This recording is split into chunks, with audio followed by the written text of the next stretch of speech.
अस्सलाम वालेकुम फ्रेंड्स, क्या हाल चाल है। उम्मीद है सब खैरियत से होंगे। आप देख रहे हैं मेरा channel ATO Enjoy। Please subscribe this channel and enjoy this story, The Adventure of Tom Sawyer. The Adventures of Tom Sawyer by Mark Twain, Chapter 5. The Pinch Bug and His Prey. About 10:30 the cracked bell of the small church began to ring, and presently the people began to gather for the morning sermon. The Sunday-school children distributed themselves about the house and occupied pews with their parents so as to be under supervision. Aunt Polly came, and Tom and Sid and Mary sat with her, Tom being placed next to the aisle, in order that he might be as far away from the open window and the seductive outside summer scenes as possible. The crowd filed up the aisles, the aged and needy postmaster, who had seen better days, the mayor and his wife, for they had a mayor there among other unnecessaries, the justice of the peace, the widow Douglas, fair, smart, and 40, a generous, good-hearted soul, and well-to-do, her hill mansion the only palace in the town, and the most hospitable and much the most lavish in the matter of festivities that St. Petersburg could boast, the bent and venerable Major and Mrs. Ward, Lawyer Riverson, the new notable from a distance, next the belle of the village, followed by a troop of lawn-clad and ribbon-decked young heartbreakers, then all the young clerks in town in a body, for they had stood in the vestibule sucking their cane-heads, a circling wall of oiled and simpering admirers, till the last girl had run their gauntlet. And last of all came the model boy, Willie Mufferson, taking as heedful care of his mother as if she were cut glass. He always brought his mother to church, and was the pride of all the matrons. The boys all hated him, he was no good. And besides, he had been thrown up to them so much. His white handkerchief was hanging out of his pocket behind, as usual on Sundays, accidentally. Tom had no handkerchief, and he looked upon boys who had as snobs. The congregation being fully assembled now, the bell rang once more, to warn laggards and stragglers, and then a solemn hush fell upon the church, which was only broken by the tittering and whispering of the choir in the gallery. The choir always tittered and whispered all through service. There was once a church choir that was not ill-bred, but I have forgotten where it was now. It was a great many years ago, and I can scarcely remember anything about it, but I think it was in some foreign country. The minister gave out the hymn, and read it through with a relish in a peculiar style which was much admired in that part of the country. His voice began on a medium key, and climbed steadily up till it reached a certain point, where it bore with strong emphasis upon the topmost word, and then plunged down as if from a springboard.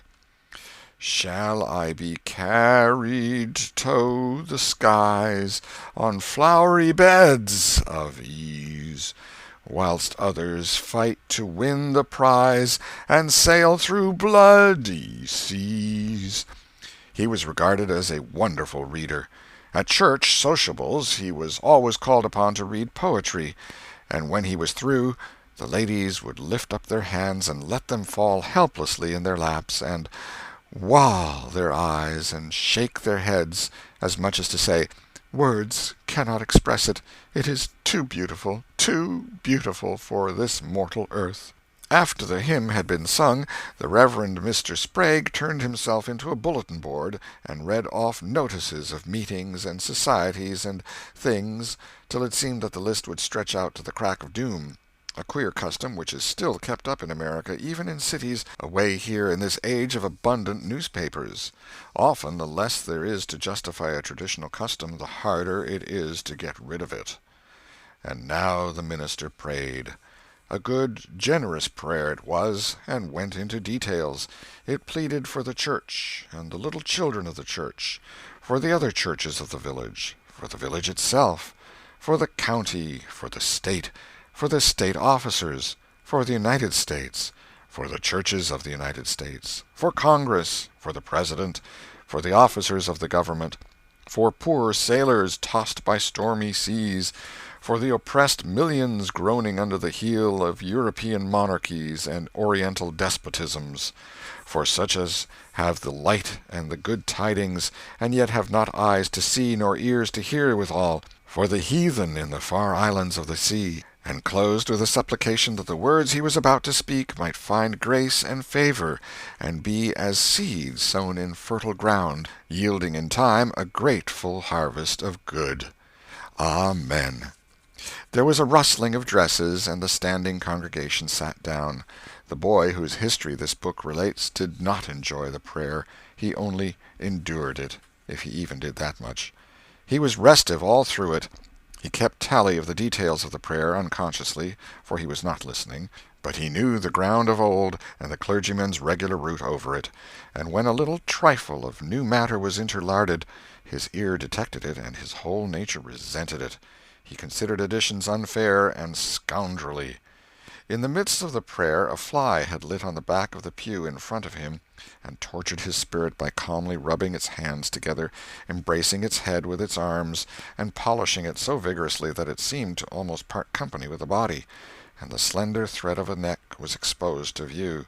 Scraping its wings with its hind legs, and smoothing them to its body as if they had been coat-tails, going through its whole toilet as tranquilly as if it knew it was perfectly safe, as indeed it was, for as sorely as Tom's hands itched to grab for it, they did not dare. He believed his soul would be instantly destroyed if he did such a thing while the prayer was going on. But with the closing sentence his hand began to curve and steal forward, and the instant the Amen was out, the fly was a prisoner of war. His aunt detected the act and made him let it go. The minister gave out his text and droned along monotonously through an argument that was so prosy that many a head by and by began to nod, and yet it was an argument that dealt in limitless fire and brimstone and thinned the predestined elect down to a company so small as to be hardly worth the saving. Tom counted the pages of the sermon. After church he always knew how many pages there had been, but he seldom knew anything else about the discourse. However, this time he was really interested for a little while. The minister made a grand and moving picture of the assembling together of the world's hosts at the millennium, when the lion and the lamb should lie down together and a little child should lead them. But the pathos, the lesson, the moral of the great spectacle were lost upon the boy. He only thought of the conspicuousness of the principal character before the onlooking nations. His face lit with the thought, and he said to himself that he wished he could be that child, if it was a tame lion. Now he lapsed into suffering again, as the dry argument was resumed. Presently he bethought him of a treasure he had, and got it out. It was a large black beetle with formidable jaws, a pinch-bug he called it. It was in a percussion cap box. The first thing the beetle did was to take him by the finger. A natural fillip followed. The beetle went floundering into the aisle, and lit on its back, and the hurt finger went into the boy's mouth. The beetle lay there working its helpless legs, unable to turn over. Tom eyed it, and longed for it, but it was safe out of his reach. Other people uninterested in the sermon found relief in the beetle, and they eyed it too. Presently a vagrant poodle dog came idling along, sad at heart, lazy with the summer softness and the quiet, weary of captivity, sighing for change. He spied the beetle. The drooping tail lifted and wagged. He surveyed the prize, walked around it, smelt at it from a safe distance, walked around it again, grew bolder, and took a closer smell, then lifted his lip and made a gingerly snatch at it, just missing it, made another and another, began to enjoy the diversion, subsided to his stomach with the beetle between his paws, and continued his experiments. Grew weary at last, and then indifferent and absent-minded. His head nodded, and little by little his chin descended and touched the enemy, who seized it. There was a sharp yelp, a flirt of the poodle's head, and the beetle fell a couple of yards away and lit on its back once more. The neighboring spectators shook with a gentle inward joy. Several faces went behind fans and handkerchiefs, and Tom was entirely happy.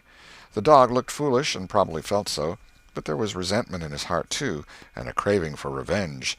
So he went to the beetle and began a wary attack on it again, jumping at it from every point of a circle, lighting with his forepaws within an inch of the creature, making even closer snatches at it with his teeth, and jerking his head till his ears flapped again. But he grew tired once more after a while, tried to amuse himself with a fly, but found no relief. followed an ant around, with his nose close to the floor, and quickly wearied of that. Yawned, sighed, forgot the beetle entirely, and sat down on it. Then there was a wild yelp of agony, and the poodle went sailing up the aisle. The yelps continued, and so did the dog. He crossed the house in front of the altar. He flew down the other aisle. He crossed before the doors. He clambered up the home stretch. His anguish grew with his progress, till presently he was but a woolly comet moving in its orbit with the gleam and the speed of light. At last the frantic sufferer sheered from its course and sprang into its master's lap. He flung it out of the window, and the voice of distress quickly thinned away and died in the distance. By this time the whole church was red-faced and suffocating with suppressed laughter, and the sermon had come to a dead standstill. The discourse was resumed presently, but it went lame and halting, all possibility of impressiveness being at an end, for even the gravest sentiments were constantly being received with a smothered burst of unholy mirth, under cover of some remote pew-back, as if the poor parson had said a rarely facetious thing. It was a genuine relief to the whole congregation when the ordeal was over and the benediction pronounced.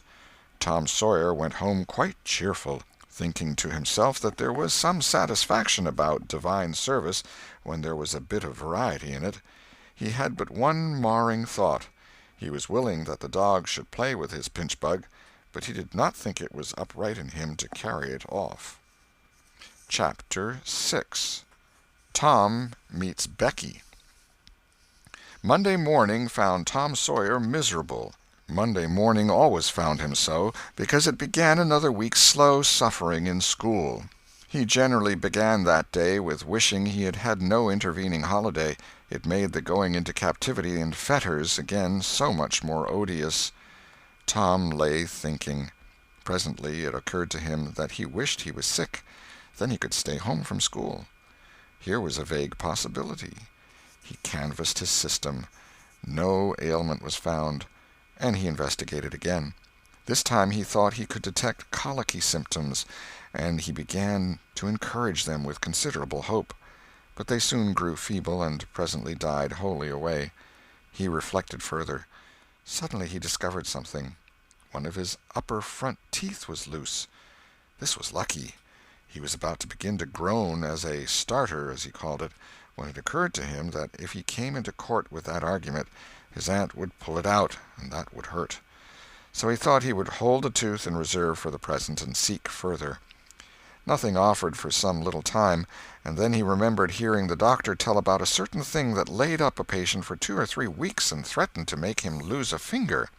So the boy eagerly drew his sore toe from under the sheet and held it up for inspection.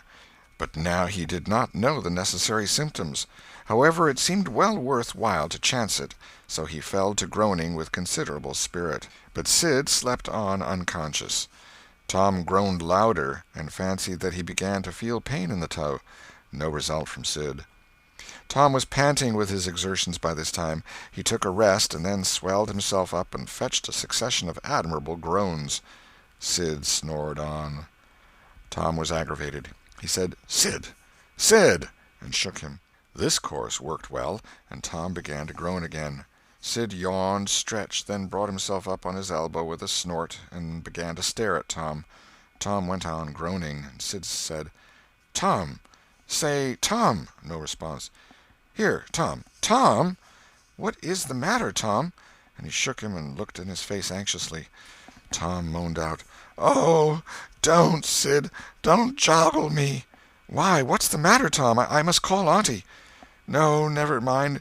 It'll be over by and by, maybe. Don't call anybody." "But I must. Don't groan so, Tom. It's awful. How long you been this way?" "Hours. Ouch! Oh, don't stir so, Sid. You'll kill me." "Tom, why didn't you wake me sooner? Oh, Tom, don't!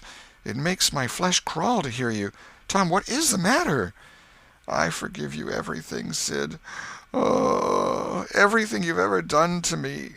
When I'm gone—" "Tom, don't you ain't dying, are you? Don't, Tom. Oh, don't. Maybe—" "Oh, I forgive everything, Sid. Oh, tell 'em so, Sid. And, Sid, you give my window sash and my cat with one eye to that new girl that's come to town, and tell her—" But Sid had snatched his clothes and gone.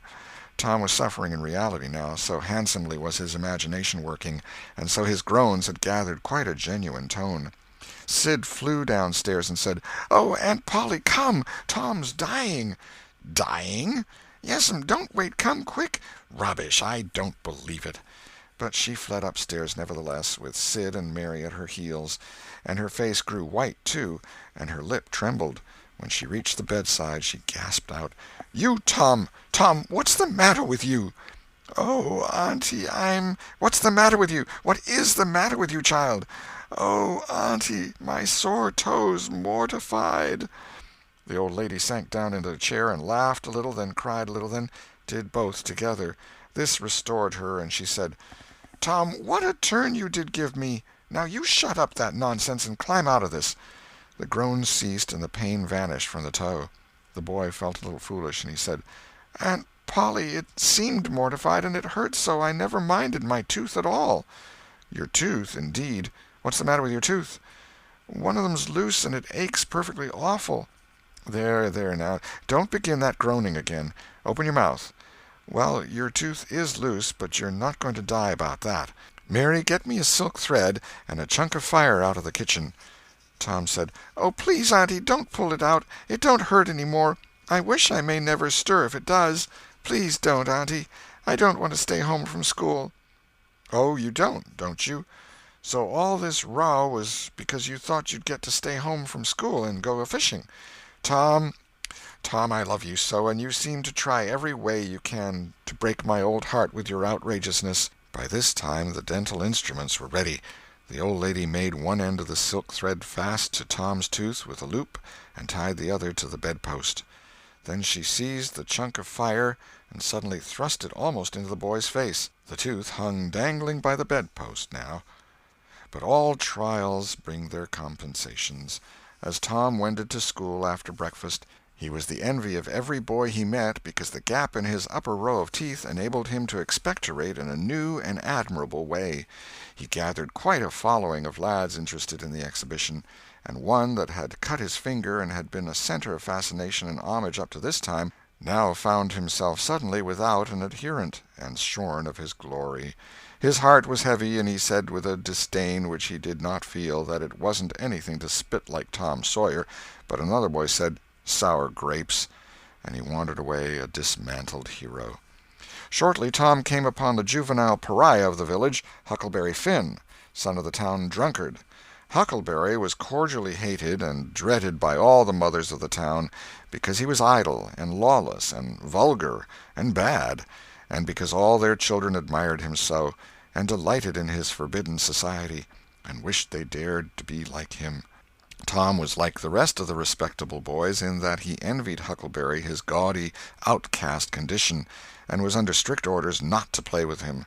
So he played with him every time he got a chance. Huckleberry was always dressed in the cast-off clothes of full-grown men, and they were in perennial bloom and fluttering with rags. His hat was a vast ruin with a wide crescent lopped out of its brim. His coat, when he wore one, hung nearly to his heels, and had the rearward buttons far down the back, but one suspender supported his trousers. The seat of the trousers bagged low and contained nothing. The fringed legs dragged in the dirt when not rolled up. Huckleberry came and went at his own free will. He slept on doorsteps in fine weather and in empty hogsheads in wet. He did not have to go to school or to church, or call any being master, or obey anybody. He could go fishing or swimming when and where he chose, and stay as long as it suited him. Nobody forbade him to fight. He could sit up as late as he pleased. He was always the first boy that went barefoot in the spring, and the last to resume leather in the fall. He never had to wash, nor put on clean clothes. He could swear wonderfully. In a word, everything that goes to make life precious, that boy had. So thought every harassed, hampered, respectable boy in St. Petersburg. Tom hailed the romantic outcast. "Hello, Huckleberry." "Hello yourself, and see how you like it." "What's that you got?" "Dead cat." "Let me see him, Huck. My, he's pretty stiff. Where'd you get him?" "Bought him off'n a boy." "What'd you give?" "I give a blue ticket and a bladder that I got at the slaughterhouse." "Where'd you get the blue ticket?" "Bought it off'n Ben Rogers 2 weeks ago for a hoop stick." "Say, What is dead cats good for, Huck? Good for? Cure warts with. No, is that so? I know something that's better. I bet you don't. What is it? Why, spunk water. Spunk water? I wouldn't give a dern for spunk water. You wouldn't you? Did you ever try it? No, I hain't. But Bob Tanner did. Who told you so? Why, he told Jeff Thatcher, and Jeff told Johnny Baker, and Johnny told Jim Hollis, and Jim told Ben Rogers, and Ben told a nigger, and the nigger told me. There now. Well, what of it? They'll all lie, leastwise all but the nigger.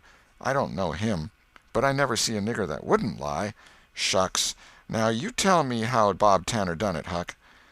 Why, he took and dipped his hand in a rotten stump where the rainwater was. In the daytime? Certainly. With his face to the stump? Yes. Least I reckon so. Did he say anything? I don't reckon he did. I don't know. Aha! Talk about trying to cure warts with spunk water such a blame fool way as that. Why, that ain't a-going to do any good. You got to go all by yourself to the middle of the woods where you know there's a spunk water stump, and just as it's midnight, you back up against the stump and jam your hand in and say, barleycorn, Injun meal shorts, spunk water, swaller these warts, and then walk away quick 11 steps with your eyes shut, and then turn around 3 times and walk home without speaking to anybody, because if you speak, the charm's busted. Well, that sounds like a good way, but that ain't the way Bob Tanner done.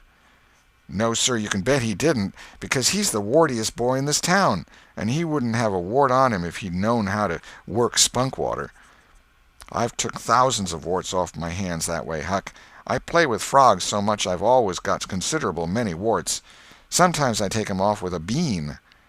Yes, bean's good. I've done that. Have you? What's your way?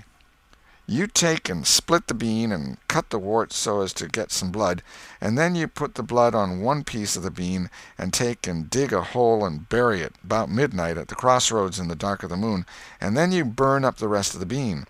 You see, that piece that's got the blood on it will keep drawing and drawing, trying to fetch the other piece to it, and so that helps the blood to draw the wart, and pretty soon off she comes.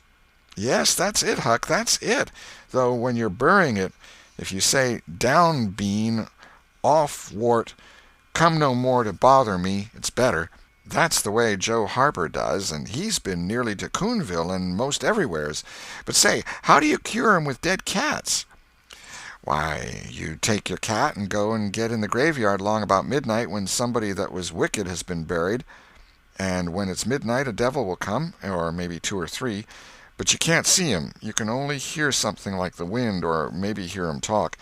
And when they're taking that feller away, you heave your cat after 'em and say, devil follow corpse, cat follow devil, warts follow cat, I'm done with you. And that'll fetch any wart. Sounds right. Do you ever try it, Huck? No, but old Mother Hopkins told me. Well, I reckon it's so, then, because they say she's a witch. Say! Why, Tom, I know she is. She witched Pap. Pap says so his own self. He come along one day, and he see she was a-witching him, so he took up a rock, and if she hadn't dodged, he'd a got her. Well, that very night he rolled off in the shed where he was a-layin' drunk and broke his arm. Why, that's awful. How did he know she was a-witching him? Lord, Pap can tell easy. Pap says when they keep looking at you right stiddy, they're a-witching you, especially if they mumble. 'Cause when they mumble they're saying the Lord's Prayer backwards. Say, Hucky, when you going to try the cat? Tonight. I reckon they'll come after old Hoss Williams tonight. But they buried him Saturday. Didn't they get him Saturday night? Why, how you talk.